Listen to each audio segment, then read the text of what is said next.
व्रतपते व्रतं चरिष्यामि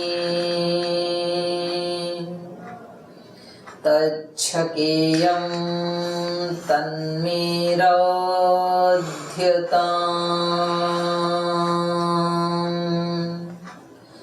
इदमहमनृतात् सत्यमुपैमि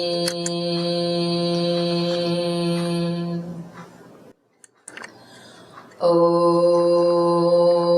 सहना भवतु सहनौ भुनक्तु सह वीर्यं करवावहै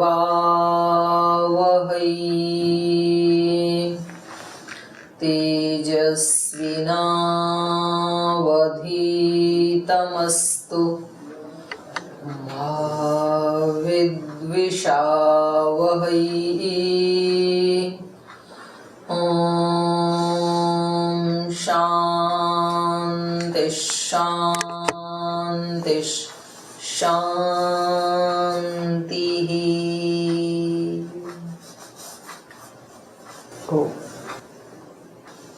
आज की कक्षा में आप सभी का बहुत बहुत स्वागत, अभिनंदन।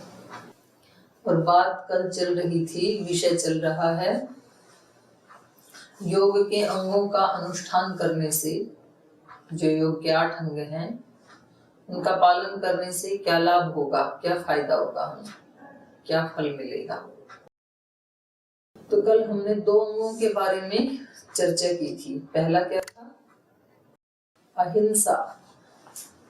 अगर हम अहिंसा का पालन करें तो क्या लाभ होगा, आप ही बताइए। अहिंसा का पालन करते हैं, यदि किसी को भी दुख नहीं देते हैं, किसी को भी पीड़ा नहीं देते हैं, तो क्या लाभ होगा, बोलिए। दीदी जी, हम लोग पॉजिटिव मोड में रहेंगे और सब हमारे पास आके बैठना चाहेंगे। ये बताना है, जो सूत्र में लिखा है वही बताना है। तत्सन्निधौ वैर त्याग, यही बताना है। उसकी सन्निधि में रहने वालों का वैर त्याग हो जाएगा। वो तो वैर नहीं करेगा और दूसरे भी उससे वैर भाव छोड़ देंगे। हाँ, एक दिन में नहीं होगा। कभी एक दिन अहिंसा का पालन करके अगले दिन बोलो कि वो तो अभी भी मेरे से वैर करते हैं। पूरी अहिंसा घटित होनी चाहिए। सत्य का पालन करने से क्या लाभ मिलेगा? हमेशा, हाँ बिल्कुल सही है, क्रिया का फल अच्छा होता है। क्रिया का फल अच्छा होता है, ये नहीं। क्रिया फल आश्रयत्वम का मतलब है जो वो करना चाहेगा, जो बोलेगा वैसा घटित हो जाएगा। वाणी अमोघ हो जाती है उसकी।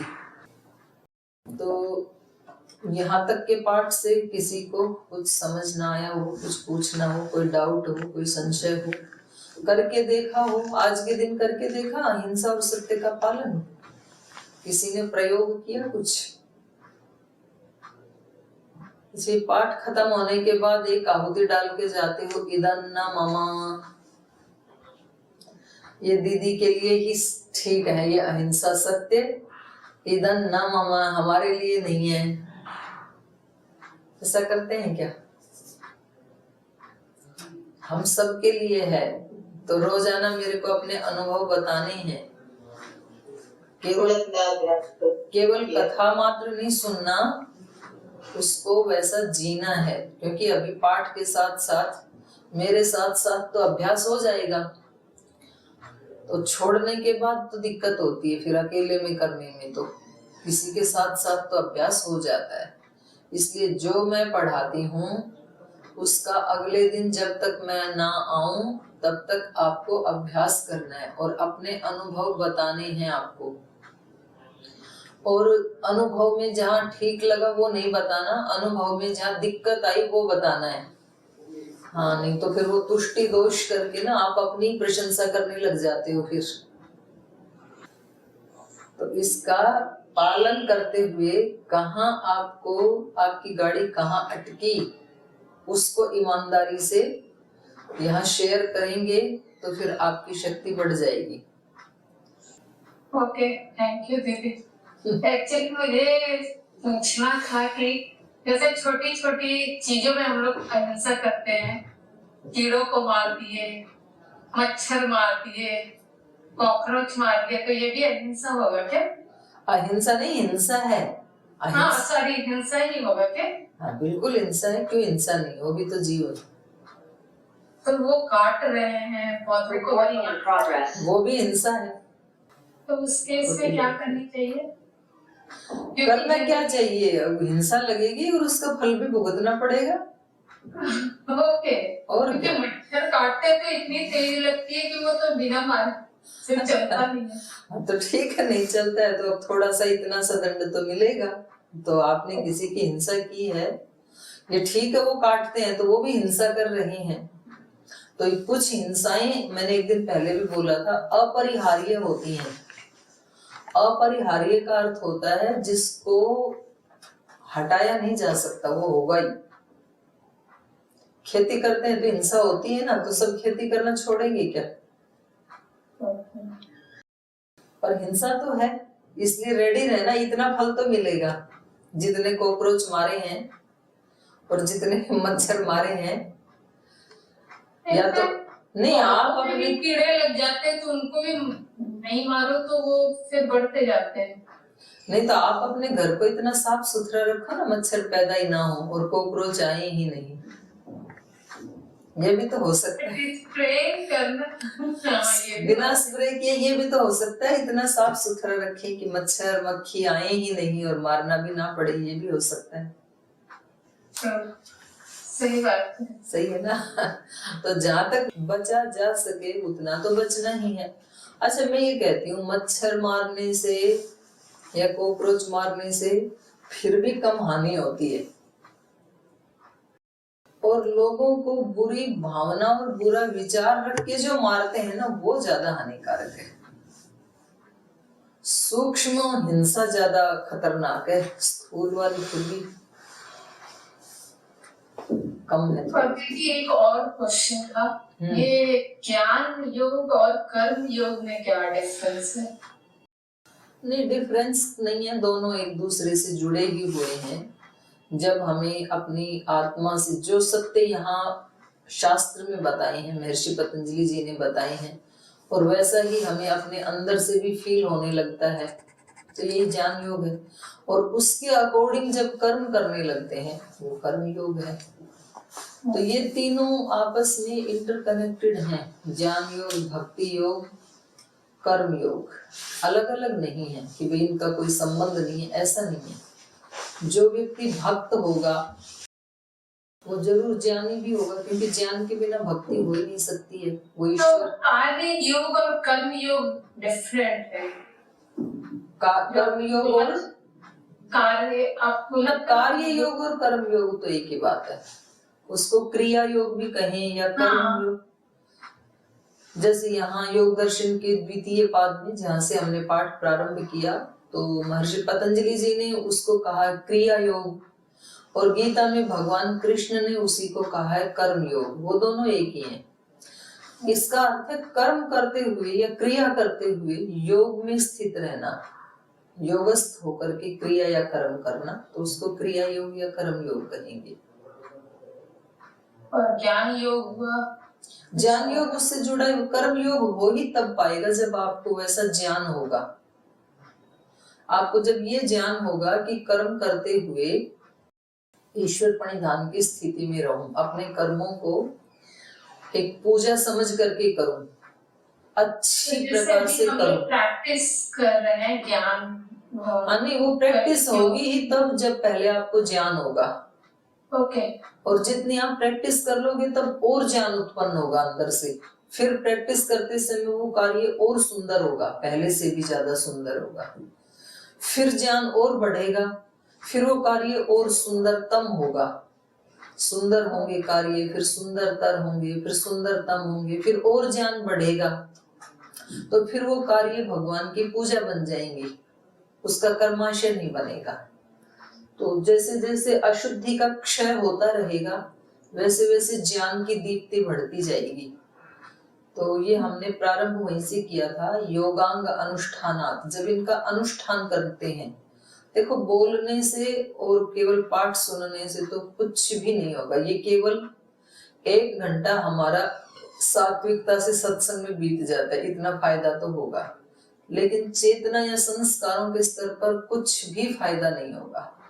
लेकिन जब करने लगते हैं तो थोड़ा सा किया हुआ अनुष्ठान भी महान फल लाने वाला होता है।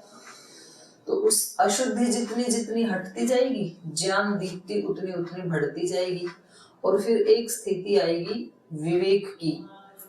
अविवेक ख्याति कहा ना, मैंने बताया था कि योगी का ज्ञान द्वितीय के चंद्रमा से लेके बढ़ता बढ़ता पूर्ण चंद्र हो जाएगा। तो हमारी विवेक ख्याति एकदम स्पष्ट हो जाएगी, सूर्य जैसा हो जाएगा हमारा चित्त, जो चीजों को बिल्कुल ठीक ठीक दिखाएगा, रिफ्लेक्ट करेगा। तो फिर आसक्ति नहीं होगी।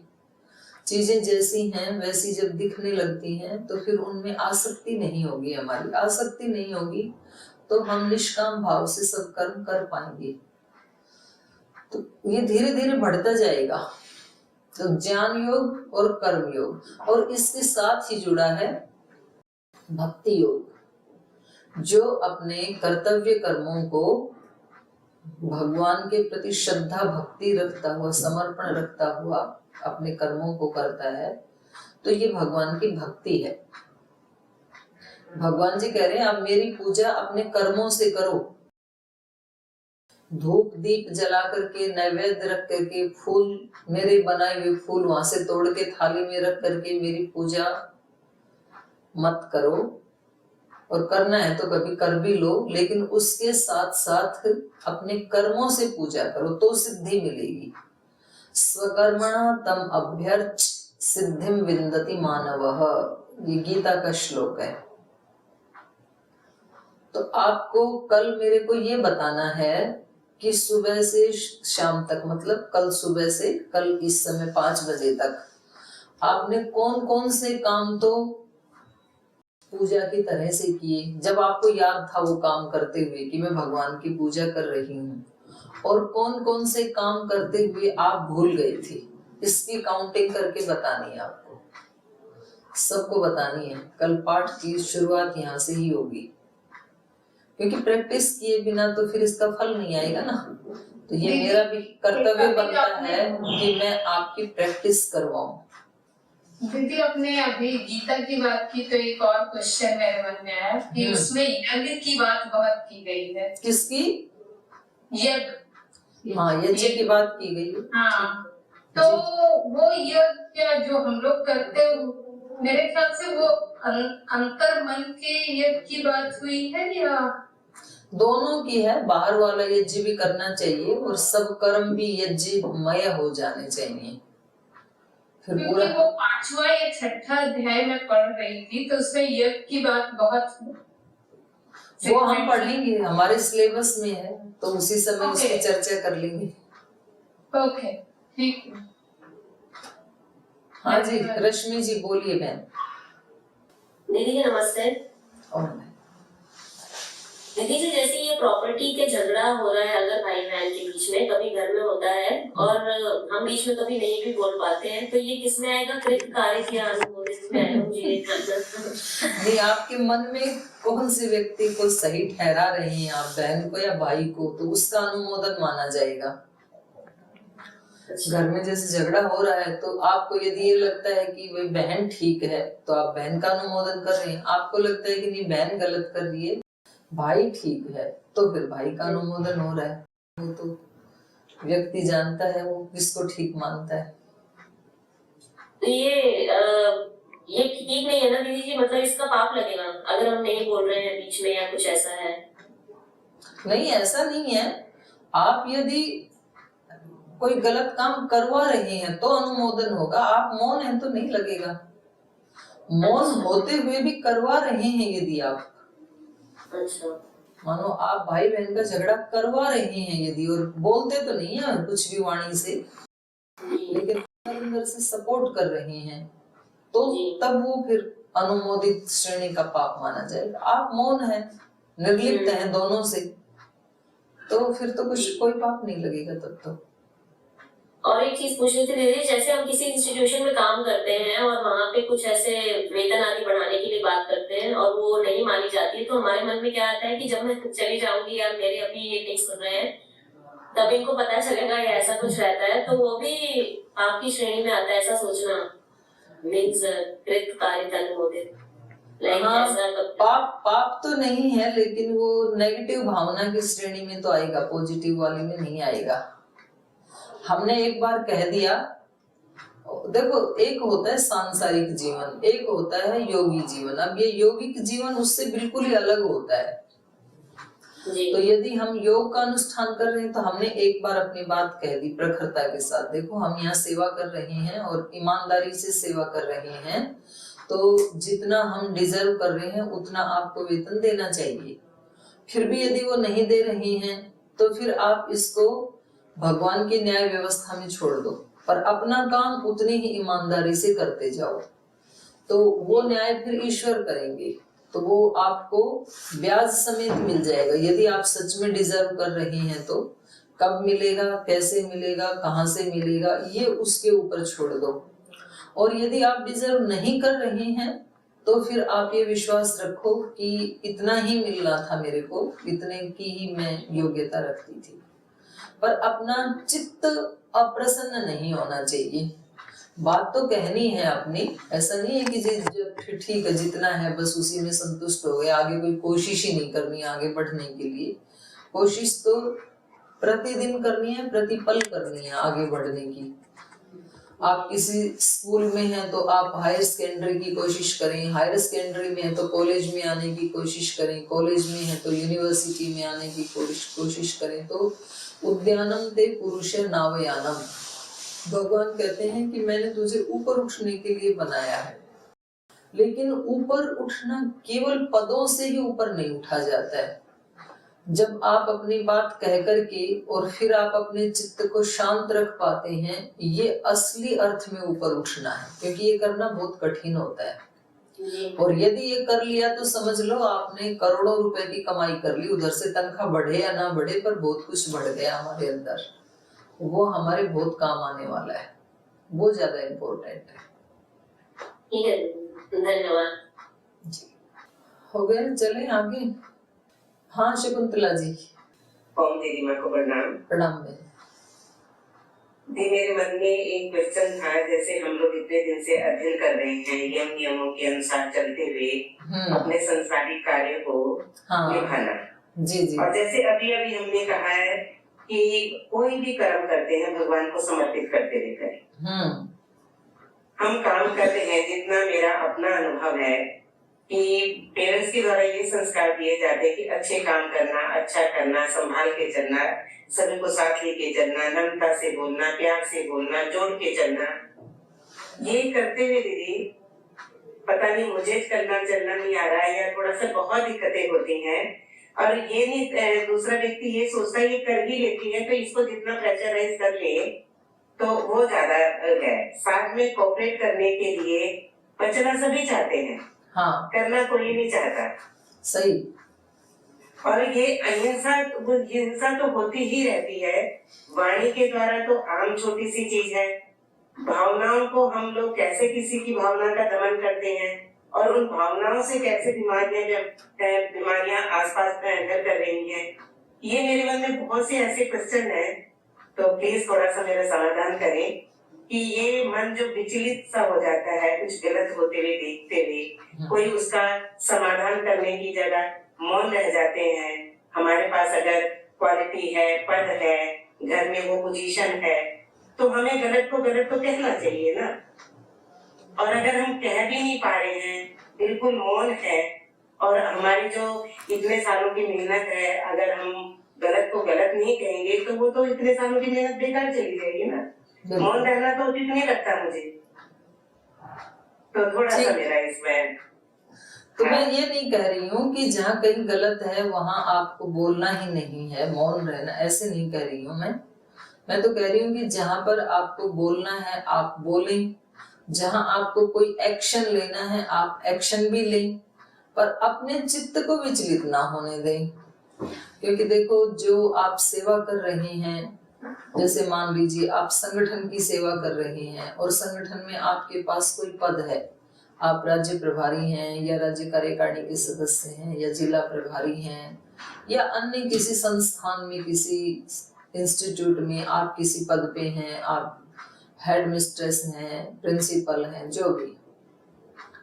अब वहां हमारा दायित्व बनता है उसको हम बहुत ऊंचा उठाएं और हमें ऊपर से भी ये निर्देश मिलता है अपने बॉस का। संगठन में काम करते हैं तो पूज्य गुरुदेव का ये निर्देश मिलता है कि भाई आप इसको 10-20 गुना आगे बढ़ाइए। किसी कंपनी में है, किसी स्कूल में, वहां भी यही निर्देश मिलता है कि संस्था को आगे बढ़ाएं।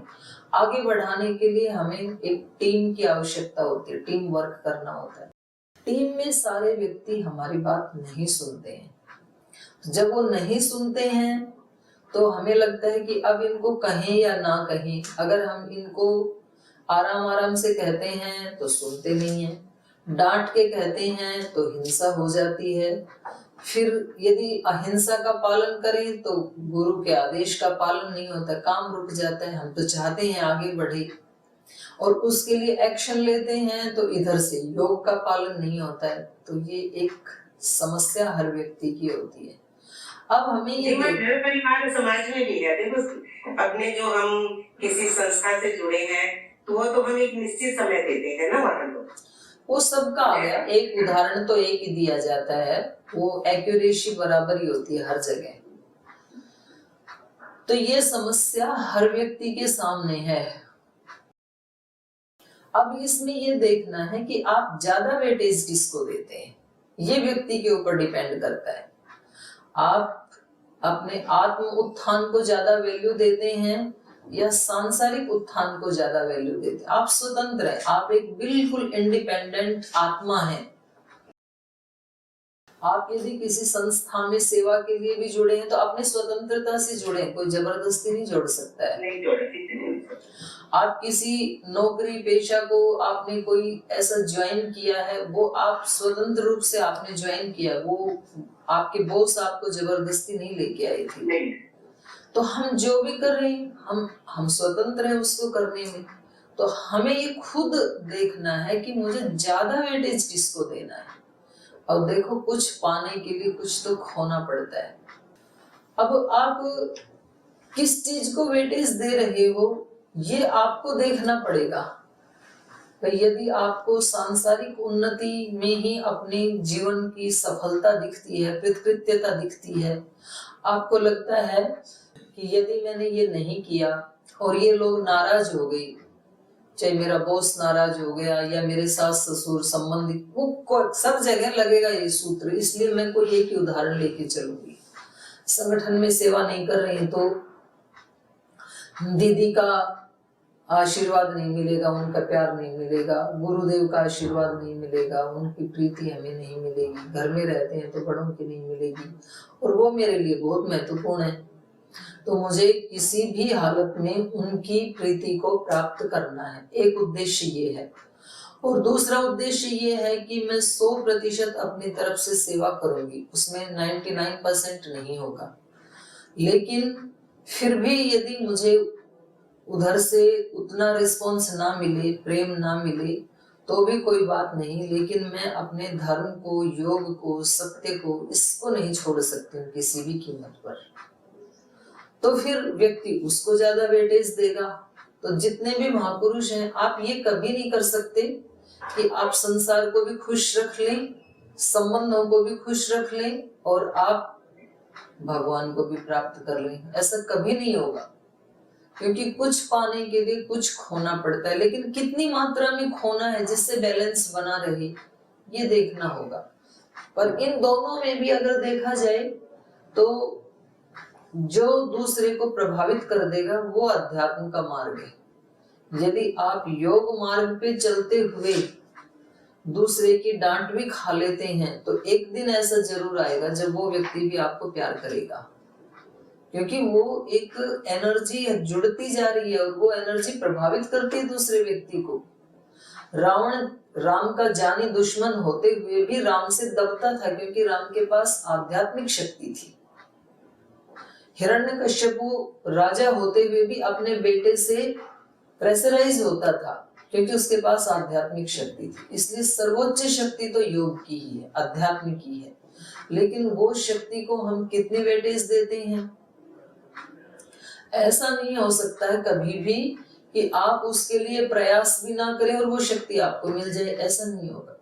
उसके लिए आपको अपना मान सम्मान खोना पड़ सकता है, उसके लिए आपको अपने रिश्ते नाते खोने पड़ सकते हैं। खोने ही है ऐसा जरूरी नहीं है, बिना खोए भी मिल सकता है, लेकिन बाधा, किसी भी तरह की बाधा तो आ सकती है।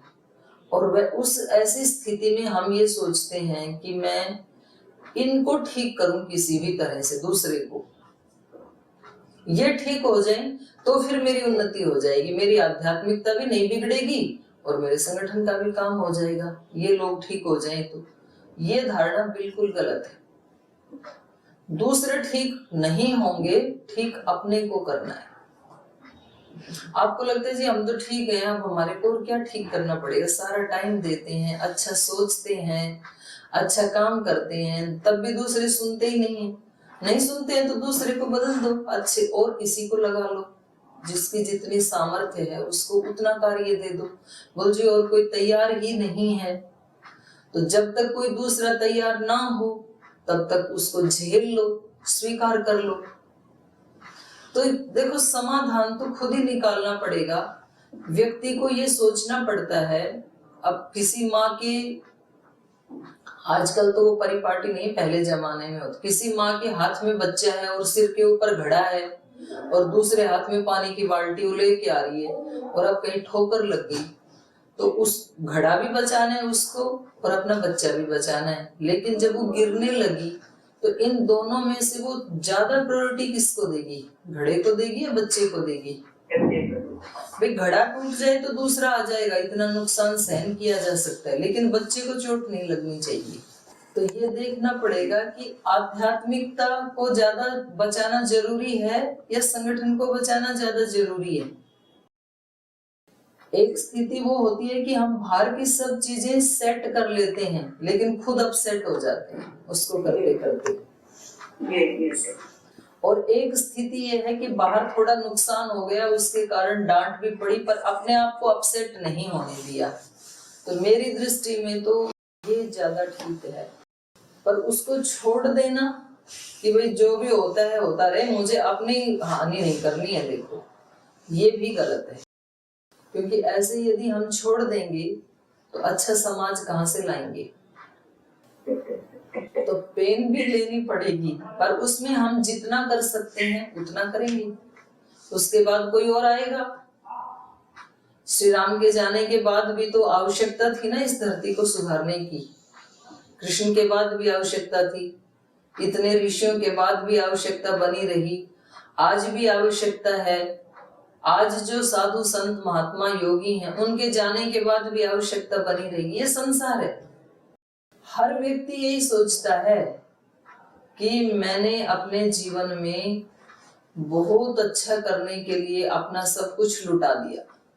आप किसी बड़े बुजुर्ग से बात करना, अपने माता पिता से बात करना, वो बोलेंगे कि बेटा जब हमने तो ये जीवन शुरू किया तो हमें कुछ नहीं मिला था अपने माँ बाप से, हमने सब कुछ अपने पुरुषार्थ से खड़ा किया है। हमें तो ऐसे निकाल दिया था, ऐसे अकेला छोड़ दिया था हमारे सास ससुर ने।